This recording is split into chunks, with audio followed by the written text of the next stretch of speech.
صباح الخير او مساء الخير عليكم زي ما بتشوفوني. الفيديو ده اول فيديو من فيديوهات تعليم الكروشيه من البداية. في الفيديو ده هنعرف مع بعض ازاي نعمل عقدة البداية. فاول حاجة هنعرفها يعني ايه عقدة البداية. عقدة البداية هي حلقة بعملها عشان اثبت الخيط على الابرة عشان ابدأ اشتغل بيه. يبقى هي مجرد وسيلة لتثبيت الخيط على الإبرة وما بعتبرهاش من ضمن الشغل ولا حاجة. وبعد كده بعدي الخيط من خلالها عشان أبدأ أعمل السلاسل وابتدي أشتغل. طيب إزاي أعمل عقدة البداية؟ عقدة البداية لها طرق كتير جدا، بس أنا في الفيديو ده هعمل معاكم طريقة واحدة بعتبرها هي أبسط وأسهل طريقة ممكن تتعمل بيها، وإن شاء الله تبقى سهلة عليكم. أول حاجة هجهز الأدوات بتاعتي اللي هي زي ما قلتلكم في الفيديو بتاع الأدوات، اللي هو خيط متوسط السمك وإبرة رقم 4 ملم. إزاي أعمل عقدة البداية؟ هجيب الخيط بتاعي، بكرة الخيط أو شلة الخيط اللي أنا جايباها، وهعمل إيه؟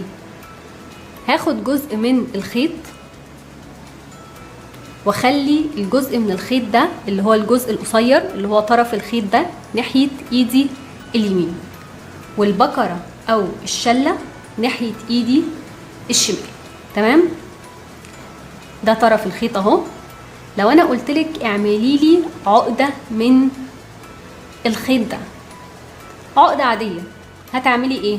لو لاحظتي انت بتعملي ايه، هتلاقي نفسك تلقائي بتجيبي طرف الخيط القصير ده تحطيه على طرف الخيط الطويل ده، وتروحي مطلعه الطرف القصير من الدايره او الحلقه اللي انت عملتيها، وتشدي الطرف القصير كده. انت عملتي عقده،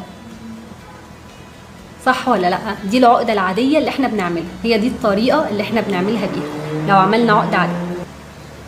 العقدة دي عشان تفكيها لازم ترجعي تفكيها من مكان ما عملتيها بالشكل ده.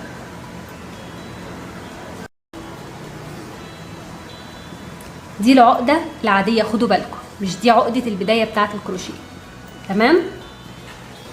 طيب امال عقدة الكروشيه بتتعمل ازاي؟ عقدة البداية بتاعة الكروشيه هغير حاجة بسيطة عن اللي عملته في العقدة العادية. ازاي؟ ده طرف الخيط القصير اهو ناحية ايدي اليمين، وطرف الخيط الطويل اللي هو جاي من البكرة ناحية ايدي الشمال. خدوا بالكم بسيب جزء من طرف الخيط حوالي 10 او 15 سنتي عشان ده اللي بثبت منه الشغل بعد ما بخلص شغلي عشان ما يفكش. فانا سبت الجزء اهو اللي انا عايزاه. كل اللي هعمله ايه؟ زي ما عملت في العقدة العادية، بروح بطرف الخيط القصير على الطرف الطويل بالشكل ده، اعمل حلقة. في العقدة العادية عديت الطرف القصير من الحلقة بتاعتي اللي انا عملتها. في عقدة البداية بتاعت الكروشيه هعمل العكس، اللي هو ايه؟ هعدي الطرف الطويل من الحلقة اللي انا عملتها. ازاي؟ هجيب الحلقة بتاعتي كده واحطها فوق الطرف الطويل، وهسحب، همسك الطرف القصير بايدي واسحب الطرف الطويل كده من الحلقة. دلوقتي عندي طرفين، الطرف القصير ناحية ايدي اليمين والطرف الطويل ناحية ايدي الشمال، وهحط الابرة بتاعتي جوه العقدة بتاعتي اللي انا عملتها، وعايزة اضيق الحلقة او عقدة البداية بتاعتي على قد الابرة. كل اللي هعمله هشد الطرف الطويل اللي هو في ايدي الشمال ده كده لغاية ما اضيق الحلقة على المقاس اللي انا عاوزاه.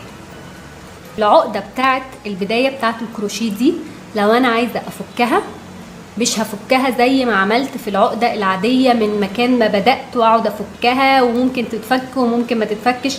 لا، بكل سهولة بتشدي طرفين الخيط كده او بتشدي طرف الخيط الطويل بالمنظر ده بتلاقيها اتفكت معاكي على طول. تمام. نعملها مرة كمان. هحط طرف الخيط القصير ناحية ايدي اليمين وطرف الخيط الطويل اللي جاي من البكرة ناحية ايدي الشمال. هجيب طرف الخيط القصير احطه فوق طرف الخيط الطويل، اعمل حلقة او دايرة بالمنظر ده، وهجيب الدايرة اللي انا عملتها وارجع بيها احطها فوق الطرف الطويل، وامسك الطرف القصير بايدي واسحب الطرف الطويل من الحلقة. كده عملت عقدة البداية. عايزة اضيقها بعمل ايه؟ ده الطرف القصير اهو ناحية ايدي اليمين والطرف الشمال الطويل ناحية ايدي الشمال. بشد الطرف الطويل بتضيق وبتبقى على مقاس ما انا عايزة. بكل سهولة هحط فيها الابرة بتاعتي واشد الطرف الطويل كده عشان تبقى ضيقة على المقاس اللي انا عاوزاه بالمنظر ده.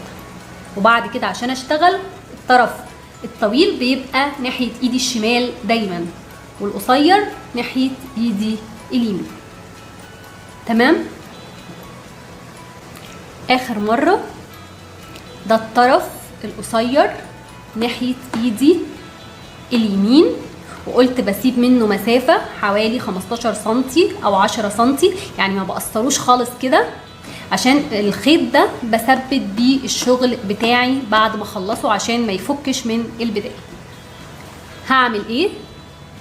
هحط الطرف القصير فوق الطرف الطويل واعمل حلقة بالشكل ده واجيب الحلقة بتاعتي فوق الطرف الطويل، ارجعها ورا كده فوق الطرف الطويل.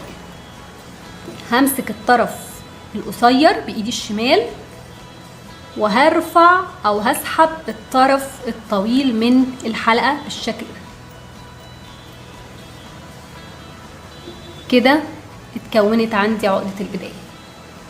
خلاص اقدر دلوقتي اني احط فيها الابرة بتاعتي واسحب الطرف الطويل عشان اضيقها، وهو ده المكان اللي هو الجزء الاسطواني اللي فوق ده هو ده اللي بحط فيه او بثبت فيه الحلقة على الابرة بالشكل ده.